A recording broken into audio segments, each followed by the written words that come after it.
All right, so here is the week 10 work week. One thing to note, day one, so Monday, if you're watching this too late, you should have been in the Google Meet so that you could take this objective assessment. It's only going to be available during the time of the Google Meet, so you will have to check in before it'll be individually assigned to you. So you have to be in the actual Google Meet on Monday. If you were not, then it'll be individually assigned to you at a later time, and you will have to message me explaining to me why you couldn't make it to the Google Meet to do it. A big part of this is because I want to talk about this project at the end of the Google Meet before we leave and assign countries to people. So the more of you that are there on Monday, the better, so we can kind of move forward with our last unit summative for the trimester before we go into what will be our final and talk about what we have to do for that next week. So this is pretty straightforward. It's going to be something that you can use your notes on. So those things that you made last week and those charts, you can use that in taking this objective test. That's kind of the idea of it. And then it'll just kind of give me an idea of where you are background knowledge wise as we do this project. So the project is attached as a Google HyperDoc assignment. On Monday, I will assign you one of these nations, and that is what you're going to do some research on in this Google Doc assessment about their independence. And it's pretty self-guided. You just have to kind of go through and follow each new color. Typically the white part is where you're going to be doing things, but that doesn't mean you're only doing things. And really you just got to follow along. So you are assigned one of these nations, like it says here, and you need to look at the process at which it became independent and then the challenges it faced within the last 10 years. So the first thing I have is there's a chronological list of those states, and it looks at like when they became independent. There's a little background reading that I put here to kind of give you some underlying ideas, but not every state is in this this background. Some will require a little further research, and I gave you another site to help you with that. You're eventually going to need 3 sources. Now, I provided you with some other sources during the unit, and you can definitely use those.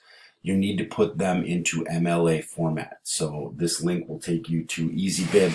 So you need to cite 3 sources that you'll be using for this assessment. And then the next thing you'll be doing is basically writing a story of independence in 2 versions. So the first one is going to be from the perspective of someone in the nation who was involved with their movement, so the African perspective. And then you're going to tell the story from the perspective of somebody who was part of the colonial, either direct or indirect authority. So in that actual writing, you need to provide the date, the structure of the independence movement, which colonial power was in power, how they manipulated or used that economic products and resources, how culture, language, or arts were changed. Consider word choice when you're writing both perspectives. And basically, one of the things I want to point out is imagination. So some of these things are going to be factual things that you can really find.